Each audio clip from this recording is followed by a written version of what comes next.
할렐루야.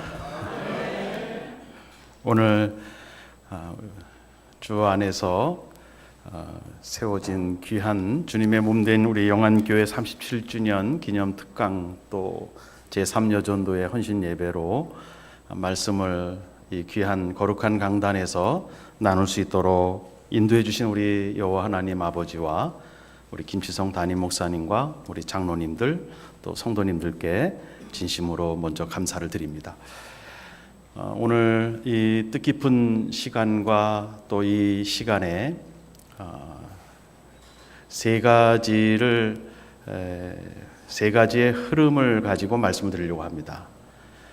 하나는 우리 선교, 여전도회 선교 역사의 기원, 그 부분을 좀 한번 들여다보고, 또 요즘에 이 북한의 핵 문제와 우리 통일 요 문제를 복음적 관점에서 살펴보고요. 그리고 우리 여전도회이기 때문에 분단의 고통이 지속되고 있는 저 북녘 땅에 팔려온 우리 북한 여성들, 무려 한 15만 명이 중국에 북한 여성이 팔려가서 지금 생활하고 있습니다. 같은 여성으로서 그분들의 삶과 선교의 이야기를 함께 나누는 흐름으로 하려고 합니다. 먼저 저는 이렇게 소개를 해드리고 싶어요. 그리스도 예수 안에서 오늘 처음 뵀는데요. 믿음 안에서 자랑은 저희 가정은 6대째 믿어오는 가정입니다. 그리고 요즘 자녀를 많이 낳도록 국가에서 권유하고 있는데 우리 어머님 아버님이 저를 9번째로 낳으셨습니다. 저희 여러분이 이제 소속된 교단 또 이 장로교회 참 원산지가 이 평양신학교인데요. 또 우리 박형룡 박사님 아주 유명하시죠. 그분이 평안북도 벽동 출신이세요. 근데 그 벽동 지역에 우리 하시의 집성촌이 있었습니다. 거기 하승익이라는 분이 그 벽동에서 예수를 처음 믿는 사람이었습니다. 저희 4대 위 어른이시죠. 누구에게 복음을 처음 들었고 믿게 되었는가 하면은 여러분 토마스 선교사가 27세의 대동강변에서 순교하는 우리 한반도 땅에서 개신교로선 첫 순교자입니다. 그 순교 현장에 있었던 12살 된 최치량이라는 분이 있어요.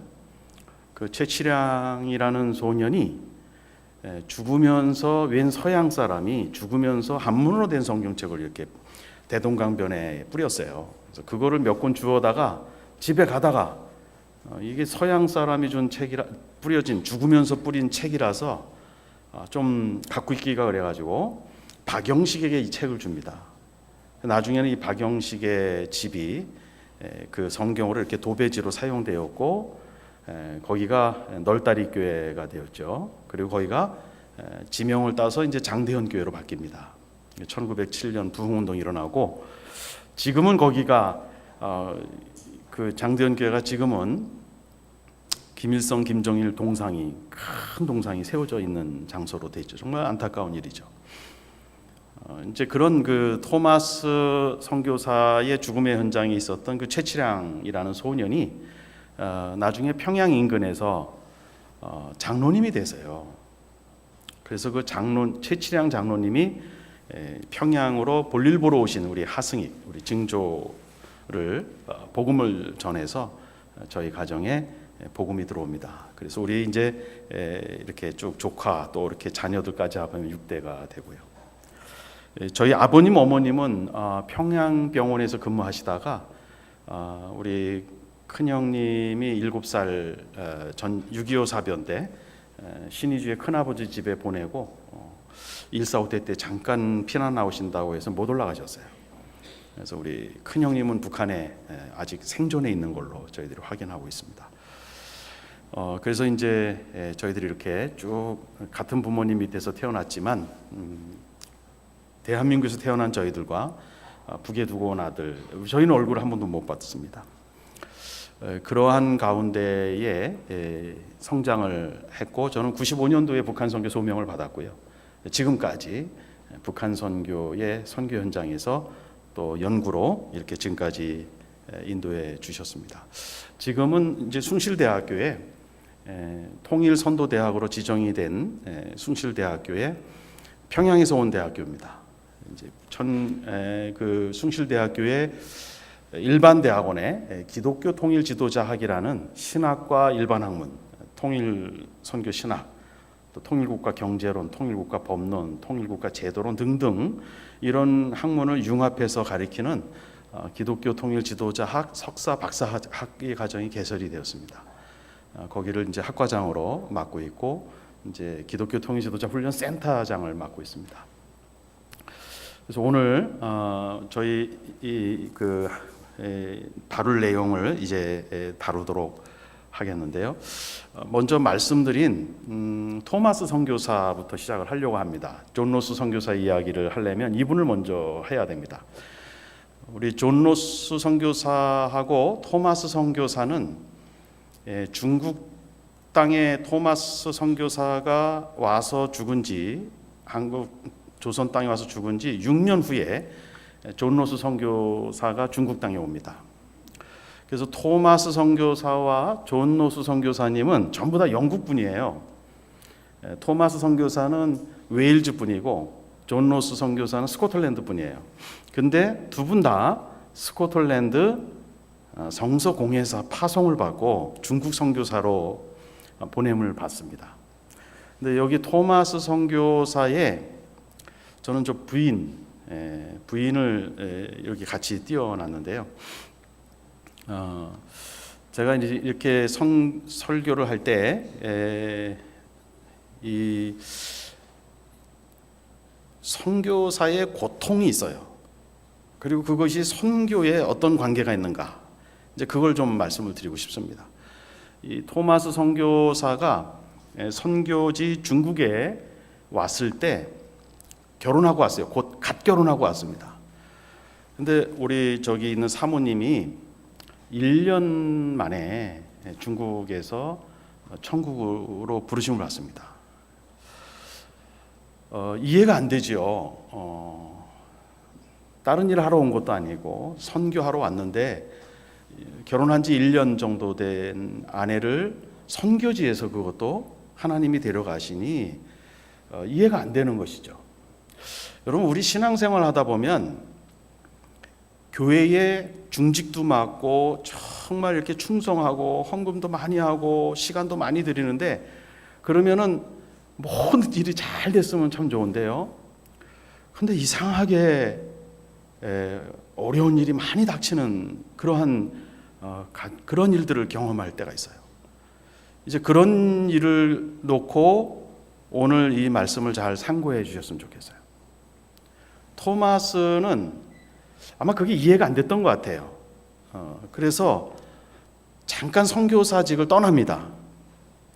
그래서 중국의 세관원으로 일을 하는데, 그 중국 땅에 책임을 맡고 있는 선교사님 중에 윌리엄이라는 총책임자가 토마스를 다시 불러가지고 저너럴 셔먼호가 조선이라는 나라에 가는데 거기에 같이 가서 선교를 책임을 부여해 줍니다.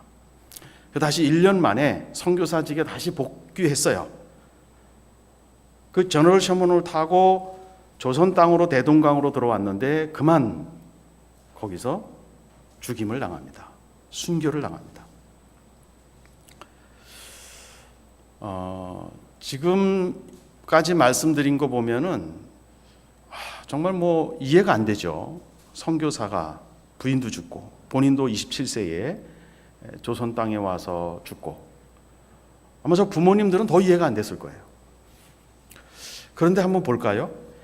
저 토마스 선교사님의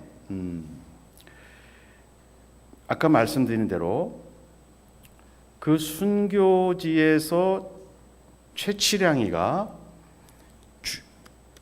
토마스 선교사가 뿌린 성경책을 가지고 박영식에게 줬고 박영식이가 도배지로 썼다 그랬어요.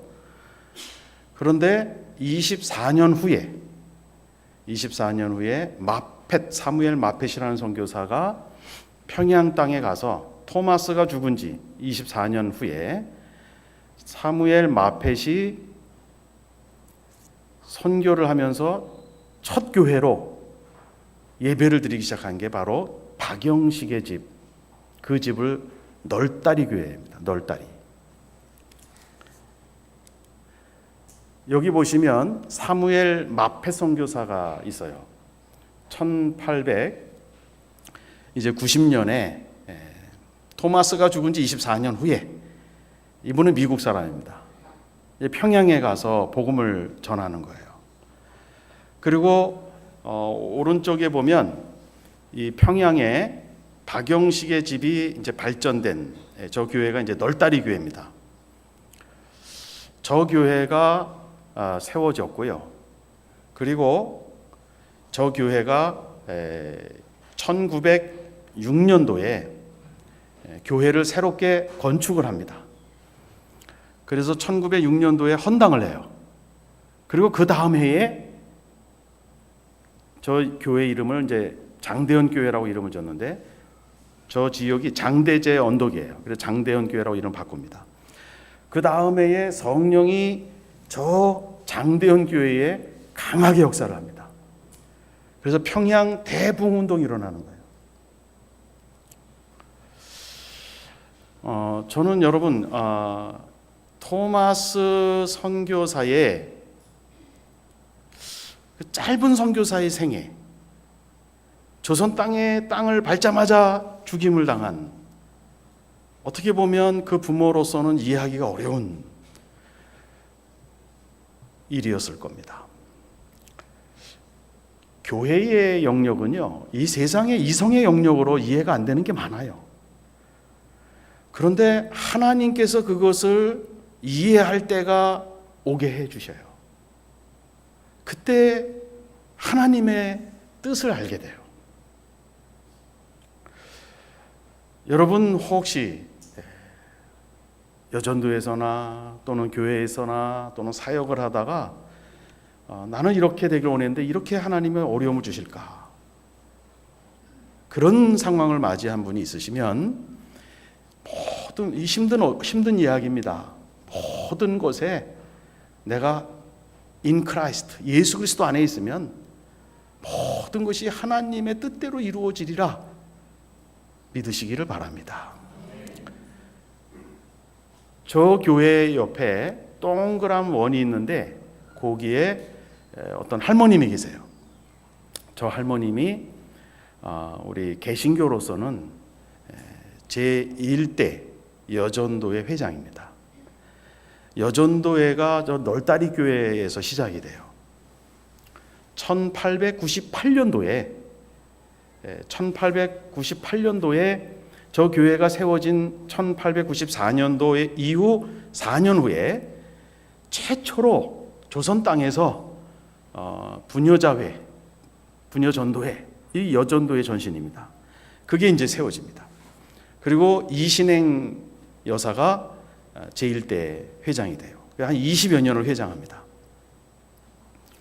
저 이신행 회장님은 16살 된 자녀가 사무엘 마펫이 준 전도지를 가지고 이 자녀가 집에다 놨는데 그 전도지를 보고 이신행 저분이 예수를 믿게 된 거예요. 그래서 결국에는 여전도의 회장이 됩니다. 그래서 널다리 교회의 이신행 회장님이, 여전도 회장님이 전도를 많이 해요. 평양의 여성들을 전도를 많이 해요.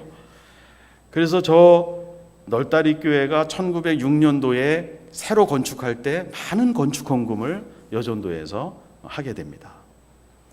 물론 1907년 평양 대붕운동에 쏟아지는 은총을 이 여전도회들이 더 많이 받았을 줄로 알아요.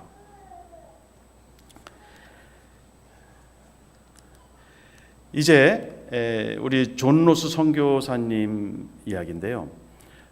토마스 선교사님이 죽은 지 6년, 순교하신 지 6년 후에 저분이 중국 땅에 와요. 1872년에 중국 땅에 와서 아기를 낳습니다. 근데 참 희한하죠. 존 로스 선교사님이 중국 선교사로 부름받기 전에 선교사를 가기 위해서 스코틀랜드 백인 M.A. 스튜어트라는 여인, 아주 백인 여성, 그 스코틀리시 여성을 아내로 맞아요. 그리고 2주일 후에 목사 안수를 받습니다. 그리고 그 다음 달 3월에 중국을 향해서 영국 스코틀랜드를 이 부부가 떠나요. 결혼한 지 불과 몇 주밖에 안 돼요. 3월에 출발해서 항해를 해가지고요. 저기 카나다로 가서 기차로 횡단해서 다시 배 타고 일본으로 와서 일본에서 중국 영구라는 지역에 들어옵니다. 그런데 이 영국과 중국이 2차 아편 전쟁이 끝난 몇 년 안 된 뒤였기 때문에 영국 사람과 전쟁을 했어요, 중국이. 그래서 굴욕적인 베이징 조약을 당합니다, 청나라가. 그래서 영국 사람을 상당히 싫어했어요. 그리고 영국 사람을 도우면 매국노라고 놀림을 받던 시대였어요.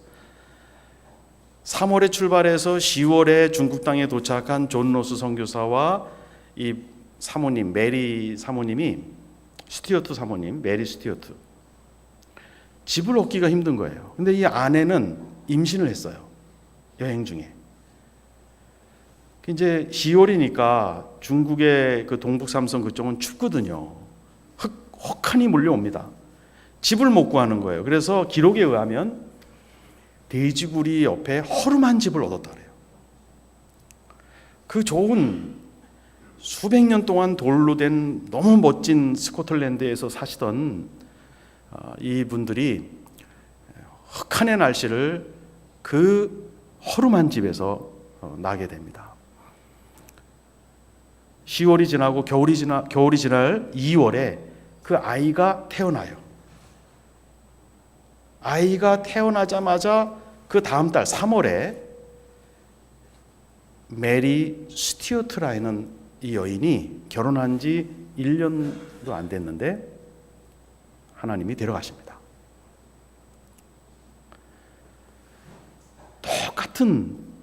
자기와 똑같은 데서 파송받은 토마스 선교사가 겪었던 고통을 똑같이 겪어요. 이 존 로스 선교사님은 토마스의 이야기를 너무 잘 알고 있었어요. 그래서 하나님 왜 그러십니까? 라고 묻지 않았어요. 하나님 무엇을 원합니까? 중국 영혼을 구원하시는 하나님의 마음을 존 로스가 강하게 받아요. 중국 사람에게 복음을 전하시기를 원하시는 하나님. 그래서 중국어를 얼마나 열심히 배웠는지 3월에 메리 스튜어트 사모님이 죽으신 지 2개월 후에 5월 달에 중국 거리에 나가서 예수 그리스도의 복음을 증거합니다. 기록에 의하면 그해 12월에 공자의 말을 인용하며 유창하게 중국말로 선교했다라고 기록되어 있어요. 이제 존 로스 선교사님이 그 스튜어트 아내가 남긴 그 아이를 살리기 위해서 나가서 중국 여성의 동량젖을 어렵게 해서 살려나가면서 영국 스코틀랜드의 편지에서 자기 누이 동생을 빨리 오라 그래요. 내 아이를 키워달라고. 이 누이 동생이 여기로 와요. 누이 동생은 나중에 심양의 그 맥킨타이어 선교사하고 결혼을 합니다. 그리고 이 존 로스 선교사님은 이제 그 아내를 그 겨울에 땅에다가 묻고, 그리고 중국말이 되니까 말을 타고 어디로 가냐면, 중국 선교사인데 말을 타고 어디로 가냐면 내 동료를 처참하게 죽인 조선 사람을 찾아 나갑니다. 말을 타고 고려문이라는 데로 가가지고 이응찬을 만나고, 백홍준을 만나고, 서상윤을 만나고, 김청성 같은 분을 만나요, 중국말로. 그래서 지금 심양에 동관교회 가면 성경 번역터가 있어요. 거기에서 존 로스가 중국말로 조선말을 막 배워요. 그래서 막 적어가지고 조선어 문법책, 조선어 어휘책, 조선 역사책, 이 세 권의 책을 씁니다. 존 로스가 쓴 히스토리 오브 코리아, CORE라고 표현했는데, 이것이 영문으로 발간된 최초의 조선의 역사책이에요. 그래서 존 로스는 토마스를 죽인 이 조선 사람에게 복음을 전하기 위해서 성경을 번역하는 일을 하게 되는데요. 누가복음을 번역할 때 히브리어로 야훼, 중국말로 상제, 이거를 조선 사람의 역사와 조선 사람의 언어를 다 봤을 때 하나님이라는 용어를 채택하게 됩니다. 그리고 6년이 지나니까 너무 힘든 거예요. 그래서 안식년으로 스코틀랜드로 돌아가서 글라스고에 있으면서 여기 사진에 나오는 여인 사라 여성과 이제 재혼을 합니다. 그리고 다시 인쇄기를 들고 이제 다시 심양으로 옵니다. 영구에서 심양으로 옮겼죠. 그리고 1882년 누가복음이라는 쪽복음이 인쇄되기 시작을 했어요. 감동이죠. 이 누가복음이 서상윤에 의해서 신의주를 거쳐서 황해도 소래교회가 태어나게 되고요. 김청송에 의해서 집안에 이양자교회가 태어나게 돼요. 이 쪽복음을 통해서. 그러한 성경책이, 누가복음이라는 쪽복음이 막 존 로스의 그 성경 번역터에서 인쇄가 될 즈음에 저 사라 여성이 낳은 아들이 이번에는 하나님 나라로 갑니다. 다시 그 아들을 1882년에 땅에다 묻어요.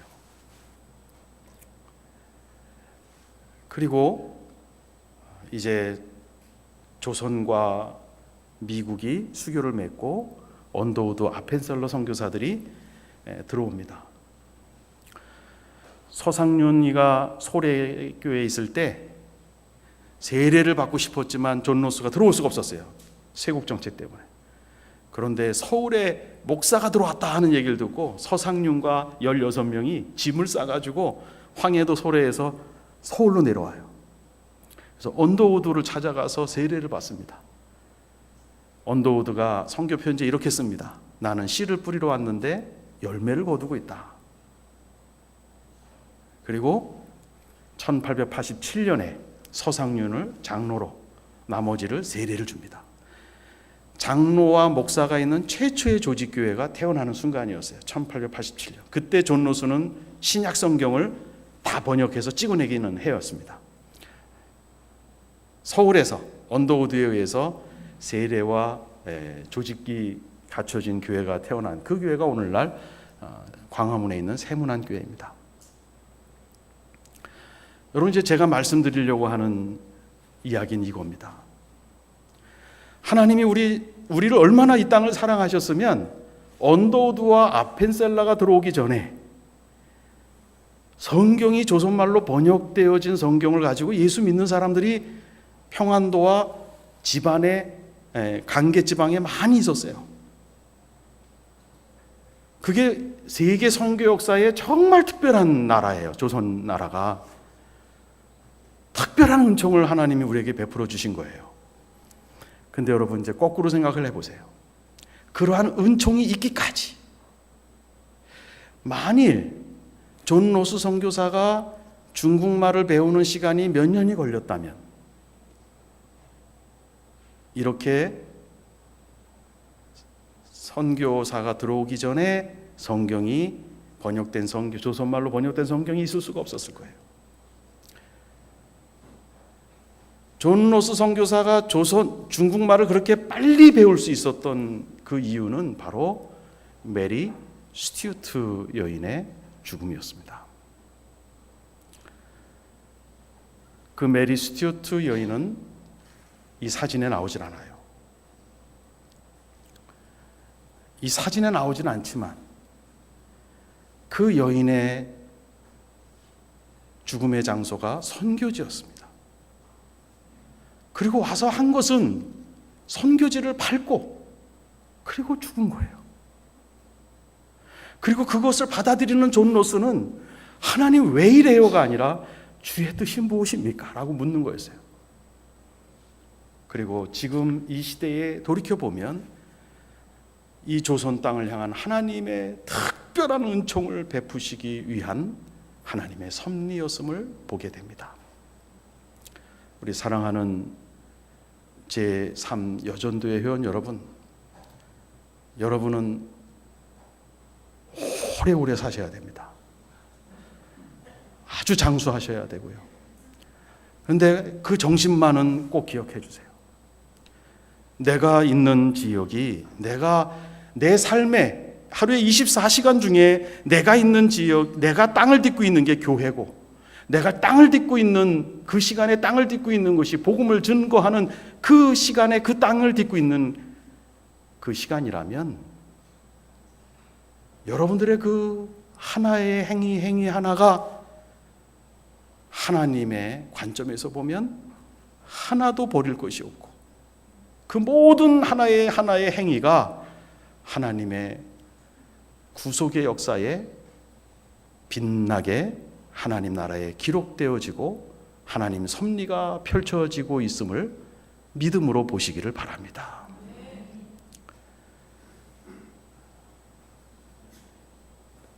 선교는 나름대로의 고통이 따르는데 그 고통은 하나님의 섭리적 관점에서 보면 너무나 귀한 겁니다.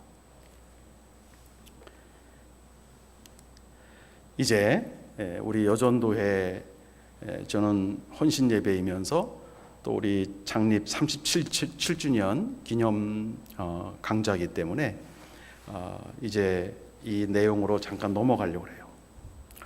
저는 우리 영안교회 교우 여러분들이 이 말씀을 들으면서 여러분 자제분들, 청년, 대학부, 고등부, 중등부 그런 아이들에게 말씀을 한마디를 해주시더라도 이 민족을 위해서 사랑하는 마음을 불어넣어 주시기를 바라요. 그리스도의 마음을 가지고 오늘 저는 그것을 위해서 이것을 말씀드립니다. 여러분 여기 보시면 크리스찬은 아니지만 우리 한국에 박세일 선생이라는 분이 선진 통일 전략이라는 걸 쓰셨어요. 물론 이제 그분도 이제 소천하셨습니다만 박세일 선생이 2013년도 이 책을 쓰셨는데 이 책에 보면은 이렇게 나와 있습니다. 2012년 미국 상원의 스태프 보고서에 의하면 북한을 중국 예속 지방 정부가 될 것이다 라고 예측을 해요. 2011년 마사코 아카데미는 북한을 중국의 제2만주국이 될 것이다. 그보다 훨씬 2006년 로버트 카프라는 북한을 중국의 제2티벳 국가가 될 것이다. 또 박세일 선생은 대한민국은 이대로 가면 중국에 사대하는 신사대주의 국가가 될 것이다. 이 말은 무슨 말이냐면요, 이런 거예요. 북한은 중국 것이 된다. 조금 더 자세하게 한번 볼까요? 이렇게 이야기할 수 있어요. 만약 한반도에 통일이 안 되고 이런 상태가 지속된다면 이렇게 표현합니다. 한반도 분단 고착형 평화, divorce plus reconciliation. 이혼 플러스 화해. 그냥 북한을 타 국가로 생각하자는 거예요. 통일하지 말자는 거예요. 그리고 전쟁하지 않고 그냥 평화롭게 지내자. 이렇게 됐을 경우에 어떻게 되느냐를 이제 그 앞에 책에서 설명한 건데요. 일본에 보면은 북한의 급변 사태가 있어요. 북한의 급변 사태. 다시 말해서 김정은이가 어떻게 되는 거죠. 그러면 여러분, 가장 독재자가 갑자기 사라질 경우에는 총을 든 사람은 남의 것을 뺏는 자가 됩니다. 그러면 북한에는 한 300만 명가량이 인민군, 보위부, 안전성이라고 봐요. 그러면 2,500만 중에서 2,200만은 난민이래요. 생명의 위협을 느끼고 의약품이 없어서 치료받지 못하는 난민이 됩니다. 그러면 여러분, 2천만 명이 넘는 북한 동포들은 난민 상태가 됐을 때, 김정은이의 급변 사태 시에 이런 사태가 됐을 때 우리 쪽으로 올까요? 중국 쪽으로 넘어갈까요? 중국 쪽으로 넘어가죠. 왜 그러죠? 여러 원인이 있지만 일단 독일 통일처럼 브란덴부르크 문을 그 장벽 앞에 있는 장벽을 무너뜨리고 넘어올 수가 없어요. 우리는 DMZ 2km, 4km 지점에 이 지대가 얼마나 많이 파묻혀 있는지 북한 남한이 잘 몰라요. 그리고 마음의 38선이 있어가지고 이쪽으로 못 내려올 거예요. 중국으로 올라갈 겁니다. 신변의 안전을 담보받기 위해서. 자, 중국 정부는 그 북한 난민을 압록강, 두만강 건너오기를 중국 정부는 원할까요? 절대로 원하지 않습니다. 그런데 중국이 원하는 건 있어요.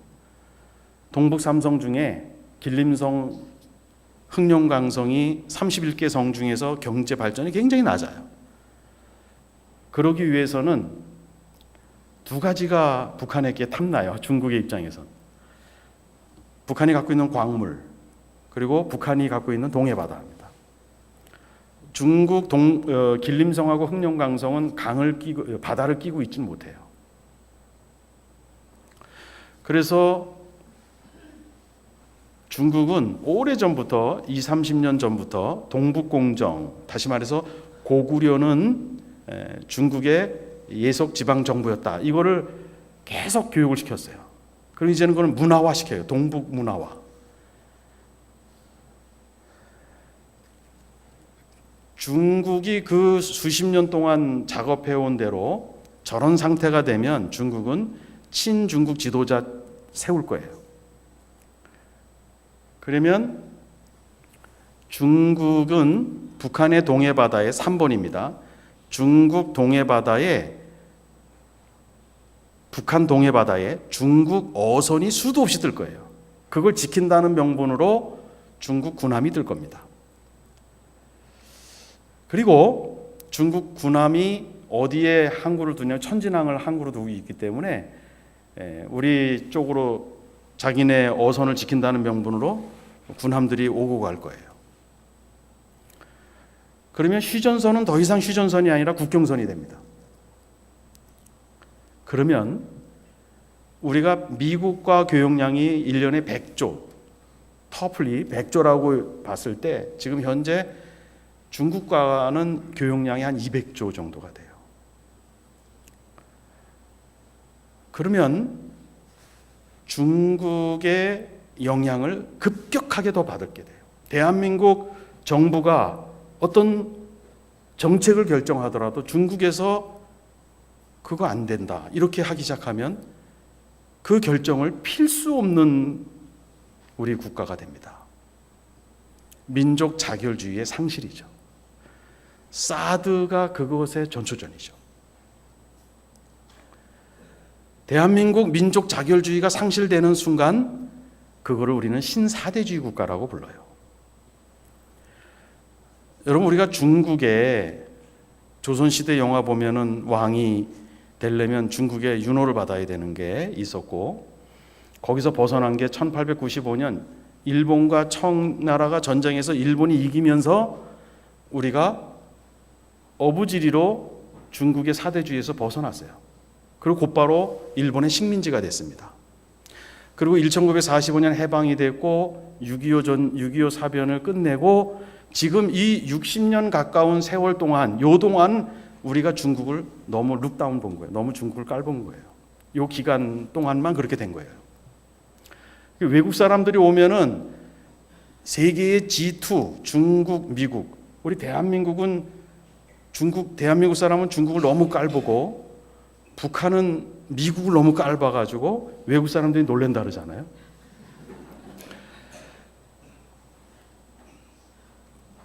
우리나라 지금요, 여러분, 중국은 깨어났어요. 중국은 깨어났습니다. 그래서 동북공정으로 북한을 자기네 나라 걸로 만들려고 하고 있고요.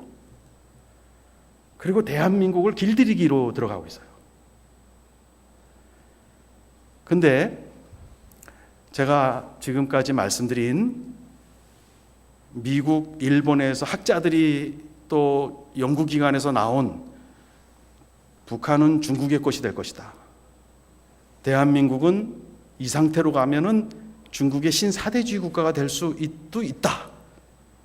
이렇게 예견한 근본적인 원인이 뭐냐면 대한민국 국민들이 통일에 대해서 무관심하고 통일에 대해서 회피를 하고 있다. 이것이 그들이 지적하는 원인입니다. 나라를 잃어버렸을 때 독립운동을 얼마나 조선 사람들이 외쳤어요. 윤봉길, 안중근, 헤이그 밀사. 그래서 세계는 저 조선 사람들의 독립, 그것에 대해서 인식을 하고 있었어요. 해방 후 큐슈 민족은 일본으로부터 벗어나지 못했지만 우리 대한민국 국민은 독립을 했어요.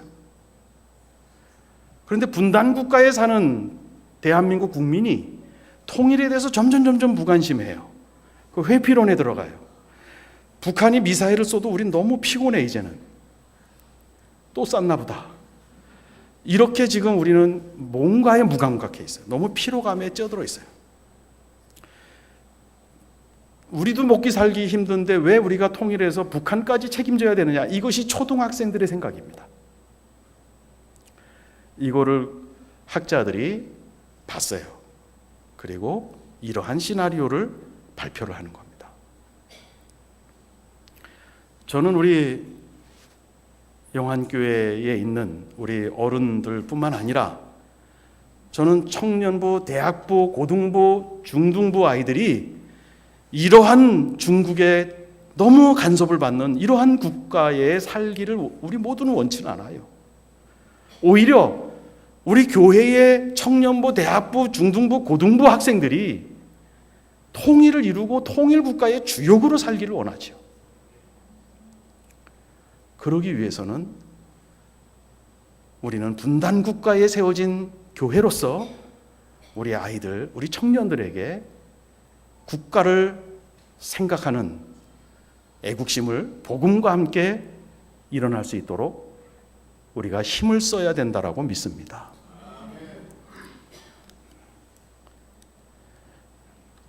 한 가지만 더 말씀드리겠습니다. 학자들은 이 시대를 신냉전 시대라고 얘기를 합니다. 다시 말해서 미국과 일본과 대한민국과 호주와 뉴질랜드와 인도를 필리핀을 낀 해양 세력, 중국과 이 중앙아시아를 끼고 가는 대륙 세력, 해양 세력과 대륙 세력의 대립 시대라고 봐요. 이걸 신냉전 시대라고 봅니다. 거기에 북한과 남한이 끼어 있는 겁니다. 우리가 북한을 봐도요, 며칠 전에 또 쌓아 올렸고, 또 미국을 봐도 우리의 우방 국가이지만 요즘 얼마나 고민이 많은지 몰라요. 중국을 보면은요, 여러분, 중국은 유엔 제재가 아무리 와도 두만강, 압록강 그 북한과 접경 지역에 수많은 물자를 들여보내고 있어요. 여러분 유엔 결의 1호가 뭐냐면 북한군이 1950년 6월 25일 남한으로 남침했을 때 유엔 결의 1호가 뭐냐면 북한군을 6.25 위로 올려보낸다. 그래서 16개 나라가 참전한 거예요. 중공은 38선 이후로 연합군이 밀고 들어오면, 미국이 밀고 들어오면 중공은 이 6.25 전쟁에 참전하겠다 그랬어요. 메가더 장군이 밀고 올라갔을 때 그래서 중공군이 1950년 10월 19일 날 96만 대군을 우리나라에 총칼을 들고 대포를 가지고 우리나라 땅을 짓밟은 거예요. 중국이 갖고 있는 역사의 교훈은 일본의 트라우마가 있어요. 조선을 먹고 청을 먹었고 러를 먹은 이 트라우마가 있어요. 그래서 중국은 북한이 너무 중요한 전략 지역이에요. 해양 세력을 거기에까지 38선까지 더 이상 안 된다는 거예요. 중국을 보면은 우리 통일을 절대로 원치 않습니다. 캄캄하죠. 여러분 북한을 봐도 중국을 봐도 이제는 미국을 봐도 우리가 헤어날 길이 안 보입니다. 어둡습니다. 또 우리 아까 대표 기도하신 우리 이 여전도의 임원께서 참 은혜로운 기도를 해주셨어요. 통일은 주변국이 아니라 우리의 문제다. 여러분 우리 안에 통일에 대한 무관심과 회피론이 있는 한 주변국이 어떻게 이걸 해결하겠어요? 우리의 문제입니다. 우리 내면 세계의 그리스도의 인들의 특히 내면 세계의 이거 문제예요. 우리마저 통일의 빛을 품고 있지 않으면 어떻게 그 통일의 역사가 우리의 역사가 되겠어요? 이제 여기까지 말씀드렸고 여러분 중국을 하나만 더 말씀드릴게요. 중국은 시진핑이 2013년도부터 발표하기 시작해서 2015년 정식으로 채택한 게 1대1로예요. 1대1로란 실크로드의 경제벨트와 해양의 경제로드와 그래서 1대1로입니다. 이건 뭐죠? 중국이 대륙을 먹고 바다도 먹겠다는 거예요. 그만큼 중국 인구가 많아졌다는 겁니다. 훈춘역에 가면 시진핑이 와서 훈춘, 중국, 동북, 출해의 세 통로. 여러분 훈춘, 용호각, 방천까지 가도 12km에 동해안으로 가려면 막혀 있어요. 12km가. 바다로 연결되어 있지가 않아요. 그런데 국가주석이 훈춘시에 와서 바다로 나가자는 출해를 강조했어요. 북한을 먹자라는 거예요. 이 책은 최근 몇 년 동안 영국 역사학자가 펴낸 책인데요. 군 출신 역사학자입니다. 이 책의 내용은 간단하게 이런 내용입니다. 명나라 정화함대가 이미 신대륙을 발견했다는 거예요. 그리고 그 지도를 교황에게 선물로 줬다는 게 1421년도입니다. 콜럼버스 50년 전이죠.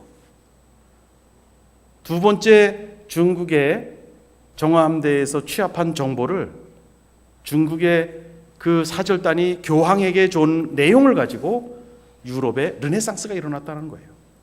그리고 중국은 환관 세력, 정화함대가 환관이었잖아요. 환관 세력을 쳐서 중국 내부의 정권의 혼돈을 통해서 중국은 그 지식을 꽃피우지 못했다는 거예요. 그리고 신대륙의 해변가에 살던 중국인, 뉴질랜드, 호주에 살던 해변가에 살던 중국인들은 쓰나미로 다 죽었다는 거예요. 거의 다 죽었다는 거예요. 이것이 영국 역사학자가 증거물을 찾아서 제시를 했어요. 책 두 권으로. 요즘 시진핑 주석이 우리의 선조의 꿈 이루자. 1대1로입니다. 그 일대일로는 바로 태평양이 포함되어 있죠. 이러한 엄청난 중국은 엄청난 국가로 깨어났어요. 중국을 보면은 통일은 요원해 보입니다. 북한은 거기에 맞장구를 치고 있어요. 그럼 어떻게 해야 됩니까? 이제 우리가 세상을 봤다면 이제 통일에 대해서 하나님 쪽으로 우리의 생각을 옮겨보도록 하겠습니다.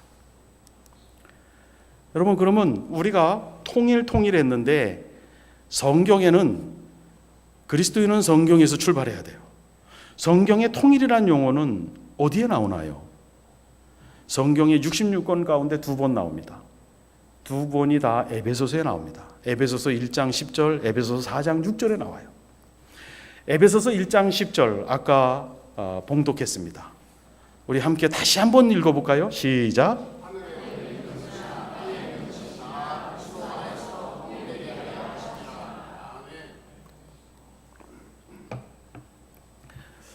이거를 한마디로 얘기하면 만유통일론이라고 얘기하고, 또 다른 말로 얘기하면 복음통일이라고 얘기합니다. 66권 가운데 통일이라는 용어가 처음 나오는 이 성경 구절, 통일이라는 용어 앞에 그리스도라는 용어가 나와요. 로마서 1장 3절에서 5절에 보면 이 복음은 예수 그리스도라. 그리스도의 자리에 복음이라는 용어를 대치시켜 놓고 이 통일이라는 용어를 합치시키면 복음통일이 되는 거예요. 근데 이 통일이라는 용어가 어떤 뜻을 갖고 있냐면 recapitulation. 좀 생소한 용어죠. 우리는 통일하면 영어로 할 때 unification이라는 영어를 많이 써요. 근데 recapitulation이라는 용어를 씁니다. 여러분, 영어 공부 한번 해볼까요? 영어 RE, 이게 무슨 뜻이죠? RE?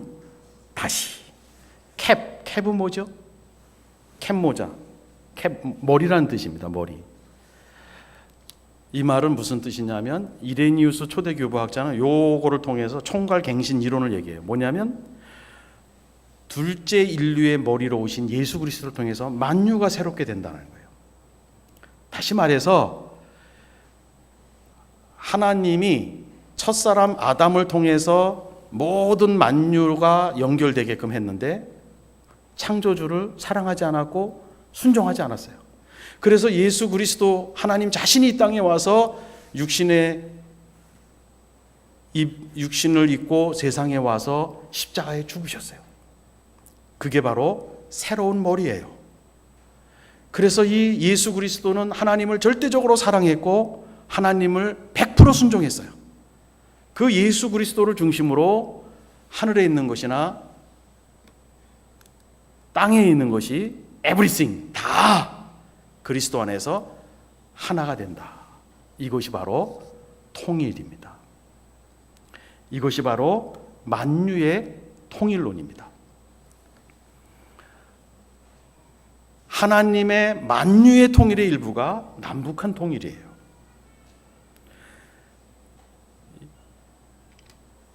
하나님은요, 죄로 인해서 떠나간 사람을 모으는 게 원바디, 하나로 모으는 게 하나님의 통일이에요. 만유의 통일이에요. 사탄은 하나님이 모은 거를 어떻게든지 분리시켜서 혼돈하게 만들어버리는 게 창세기 1장 2절, 혼돈하고 공허한 대로 돌려보내는 게 사탄의 목적이에요. 여러분, 교회가 만유의 통일론의 신앙을 강하게 갖고 복음 통일, 그리스도의 완바디, 한 육체, 한 몸을 이루는 것이 강한 신앙이 있으면 세상에 이념으로 나뉘어진 태극기, 촛불 나뉘어진 것을 하나로 초월해서 묶어나갈 수가 있어요. 그런데 교회가 그리스도의 통일론이 약하면 세상에 있는 이념이 교인을 갈라놓습니다. 이러면 안 되는 거죠. 우리 그리스도인들은 만유의 통일론을 가지고 교회에서도 하나가 되게 하고 어디 가든지 피스 메이커, 피스 빌더가 돼야 돼요.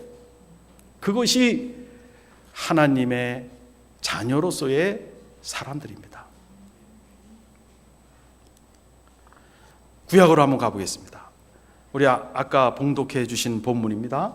우리 다시 한번 합독하겠습니다. 시작.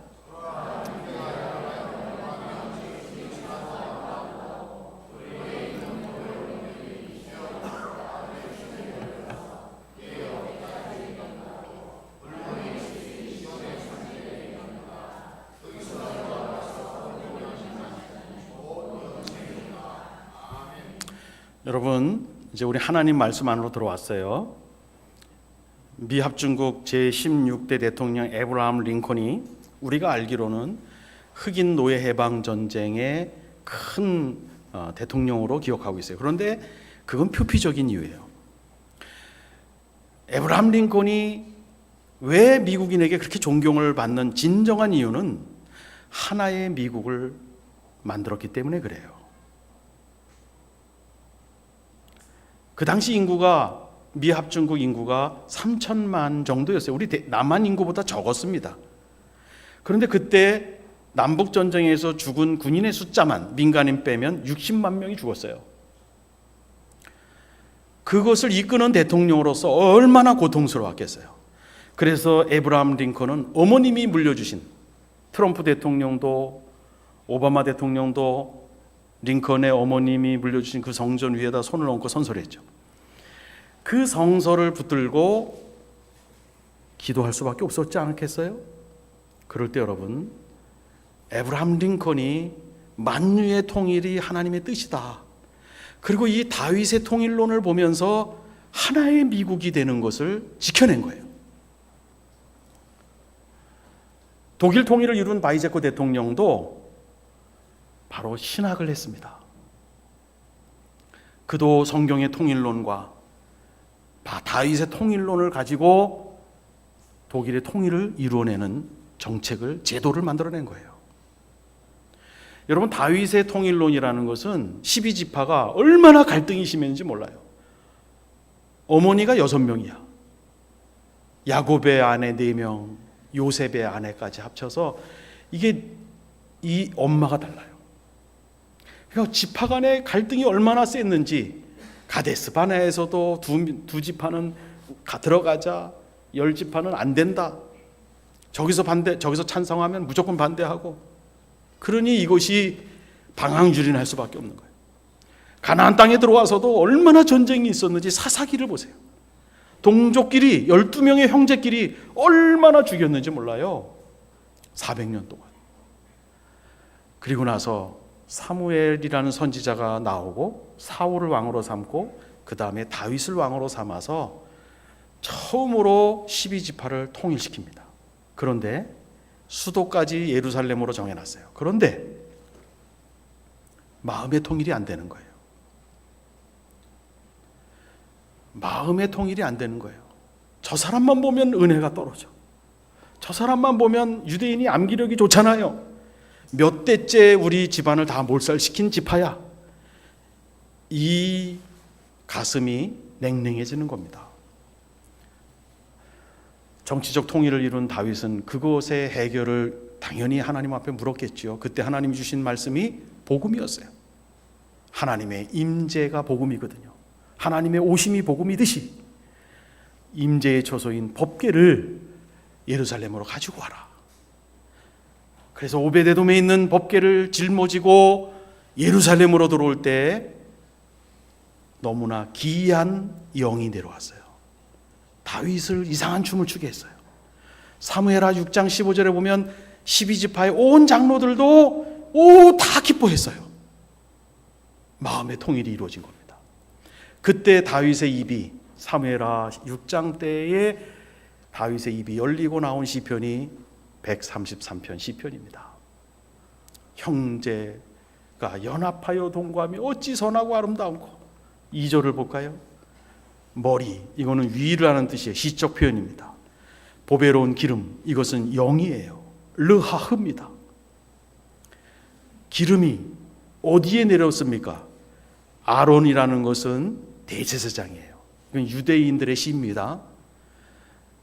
아론의 수염에 흘러서, 수염이 여기 보세요. 수염이 여기입니다. 수염에 흘러서 옷깃까지, 여기까지 흠뻑 기름이 내려갔다라고 시적 표현을 한 거예요.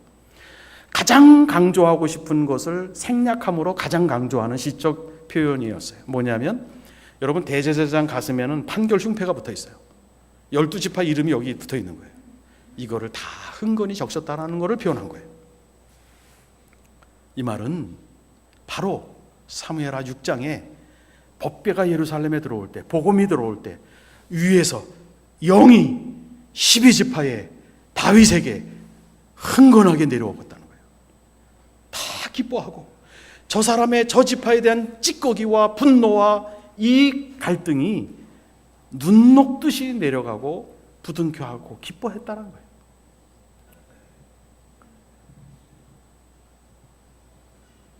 이것이 하나님이 행하시는 만유의 통일입니다. 교회가 하나가 되는 것, 사회가 하나가 되는 것, 남북이 하나가 되는 것, 정치적 통일을 해서라도 한 이후라도 7,500만이 하나가 되는 것, 이것은 르하흐예요. 복음 안에서 하나님의 영이 임재할 때 남북한의 통일 국가 7,500만의 국가가 하나가 되는 줄로 믿습니다. 그래서 교회가 통일의 희망입니다. 여러분의 자녀들, 청년부, 대학부, 고등부, 중등부 아들이 이 국가는 분단 국가라는 것을 체득하고, 통일은 하나님이 만유의 통일의 입장에서는 강대국이 자국의 이익으로 한반도를 나뉘어져 가지려고 할지라도 만유의 통일이 하나님의 뜻이라면 주님이 이 땅에 다시 오는 미래를 기억하는 기독교인으로서 통일이라는 것이 미래에 우리에게 오고 있다, 이것을 확신시키고 그 시대를 만들어가고 그 시대의 주역으로 살아갈 수 있도록 그리스도인들은 우리 자녀들에게 해야 할 사명이 있는 줄로 믿습니다. 우리 사랑하는 여전도 회원 여러분, 집에 가서 기도할 때 분단국가 그리고 통일국가의 이 아이들이 큰 기둥을 되게 해달라고 그들을 위해 손을 얹고 기도할 때에 꼭 기도해 주시기를 바랍니다. 3절에 보시면은 헐몬의 이슬이 그의 시온의 산들에 내린 같도다. 거기서 여호와께서 복을 명령하셨으니 곧 영생이로다. 저는 다윗을 정말 너무너무 멋있는 시인이라고 봐요. 저는 여기 헐몬의 이슬이라는 단어, 하나님이 물론 영감을 주셔서 나온 용어겠죠. 헐몬의 이슬. 이스라엘의 제일 북쪽에 있는 헐몬산, 한쪽에서는 지중해에 찬바람이 불어오고 반대쪽에서는 사막에 뜨거운 바람이 불어와서 헐몬산에서 만들어지는 이슬입니다. 그것이 땅에 스며들고 요단강의 물줄기로 나옵니다. 멋있는 구절이에요. 이제는 유다 지파, 에브라임 지파, 지중해의 찬바람 이제는 더 이상 존재하지 않는 거예요. 나머지 10지파, 사막의 뜨거운 바람 이젠 존재하지 않아요. 이제 존재하는 건 그 두 개가 만나서 이루어진 새로운 창조물, 새벽 이슬, 헐몬의 이슬만이 된 거예요. 이것이 하나님이 만든 새로운 창조물이에요. 얼마나 멋있는 시적 표현입니까? 우리가 남북한이 하나님의 극적인 역사로 통일이 되었을 때 5천만과 2,500만이 한쪽으로 동화되어져 가는 것은 굉장한 후유증이 있습니다. 복음 통일만이 통일되더라도 복음 통일만이 이 국가를 주변국에 유익을 줄 수 있는 국가가 될 수 있는 거예요. 그래서 대한민국 한반도의 통일을 풀어갈 수 있는 것은 그리스도의 영을 갖고 있는 사람들이 그것을 풀어나가야 돼요. 저는 이 헐몬의 이슬, 우리가 음미하면 음미할수록 너무나 아름답습니다. 우리 사랑하는 영안교회 성도 여러분, 우리 영안교회가 헐몬의 이슬처럼 하나님의 영에 의해서 하나가 되어지는 공동체를 경험하고, 그리고 남북의 통일의 창조의 공동체, 7,500만의 창조의 공동체, 새벽 hormon의 이슬과 같은 그러한 국가를 만들어가는 꿈을 우리 영안교회 성도들, 어른들뿐만 아니라 어린아이에게도 그 꿈이 꾸어질 수 있는 하나님의 영이 풍성한 교회가 되시기를 바랍니다. 저는 이제 마지막으로 하나만 말씀드리고 마치겠습니다. 오늘 우리 제3여전도의 헌신 예배입니다. 여러분, 저 사진은 1994년 김일성 사망 이후 1995년도부터 3년 동안 북한에 가뭄이 들었습니다. 그리고 해일이 왔습니다. 꽁꽁 묶어서 이동의 자유가 없던 북한, 더 이상 식량을 구하러 돌아다니는 북한 사람을 통제할 수가 없었습니다. 굶어 죽는 사람이 60만에서 300만 명이라는 통계로는 아직 잡혀있지 않습니다. 두만강변의 시체가 떠내려오는 것을 중국 사람은 아직도 기억하고 있습니다. 북한은 그 당시에 기름이 없어서 굶어 죽는 시체를 치우는 날을 한 달에 하루를 정해서 시체를 치우곤 했습니다. 그 같은 해에 우리 대한민국은 남은 음식을 치우는 비용만, 처리 비용만 1년에 8천억을 썼습니다. 대한민국 헌법에 북한 땅도 대한민국 땅으로 되어 있고 북한 주민들도 대한민국 국민으로 대한민국 헌법에 되어 있습니다. 그래서 우리가 남한 북한이라고 부르는 이유입니다. 그런데 우리는 그들이 죽어갈 때 이 음식을 함께 나누지를 못했습니다. 그때 북한의 식량을 구하러 우리에게 오지 않고 중국으로 갔습니다. 제가 2007년 중국 땅, 압록강변 중국 땅에서 발견한 돌로 된 비석입니다. 중국 공안이 새겨놓은 것입니다. 압록강 두만강의 조선족 목사에 의하면 이 비석은 동네마다 다 세워놨다고 합니다. 월경자 수용 금지, 월경 여자와 어린이 판매 금지라고 적혀 있습니다. 얼마나 많은 북한의 여성들을 팔아넘겼으면. 여러분, 중국에는 동북 삼성에 팔려간 북한 여성들, 그거를 국제 단체에서 조사를 하느라고 동북 삼성에 보고서를 냈는데 남녀 비율이 14대 1이에요. 중국 동북 삼성에 두만강 압록강을 끼고 있는. 왜냐하면 중국은 남아 선호 사상이 있고 하나만 낳게 하는 정책 때문에, 강대상에서 용서하고 들으십시오. 우리 어린아이들은 여자아이를 낳으면 호숫가에 버렸어요. 남자를 키우다 보니까 성비가 14대 1입니다. 시골에는 결혼할 여성이 없는 거예요. 그래서 중국에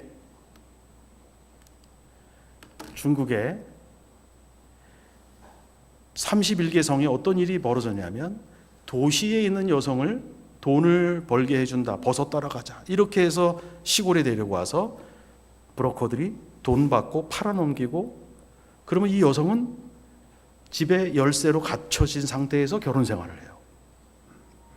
한 번쯤은 자살을 시도하죠. 중국에서 나온 영화예요. 이 영화가 그거를 나타내고 있어요. 유튜브에 보면 블라인드 마운틴이라는 영화 치면은 이 영화가 나와요.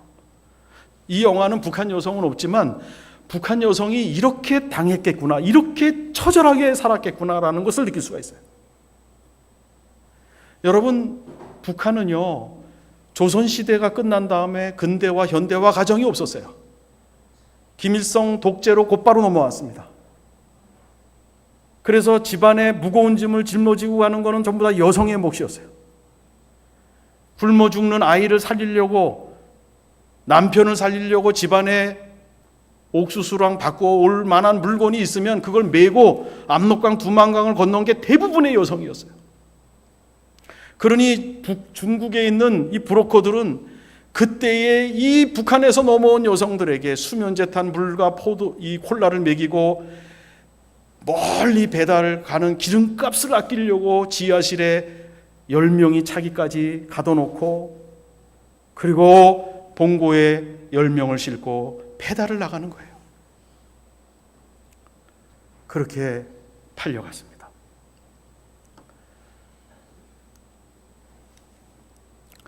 한 마을에, 저는 2007년도에 120명이 팔려온 마을을 우리 조선족 사역자가 거기에서 80몇 명을 찾아내서 20몇 명 꾸준히 출석하는 교회를 계속 방문하고 있습니다. 지난주 목요일에도 저는 저 교회 가서 저들과 함께 식사를 하고 같이 왔습니다.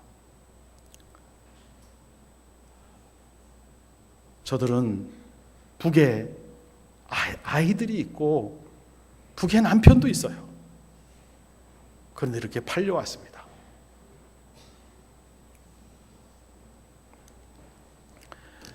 아까 M교회에서 사연이 있어서 4개월도 안 된 그 여성이 다시 팔려갔어요.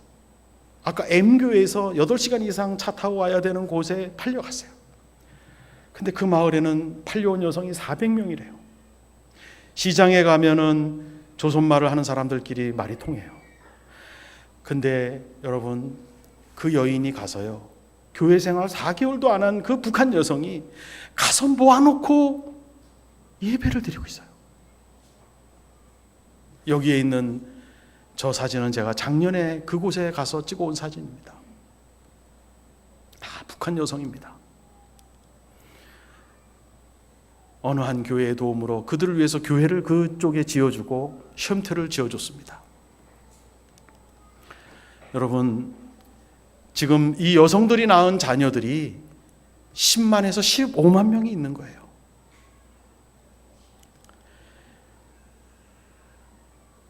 우리 북한에서 한국에 들어온 여성들 숫자만 금년 3월까지 보더라도 남자보다 여성이 많은 걸 볼 수 있어요. 남성은 8천 몇 명이고 여성은 2만 명이 넘어요. 3만 명 중에.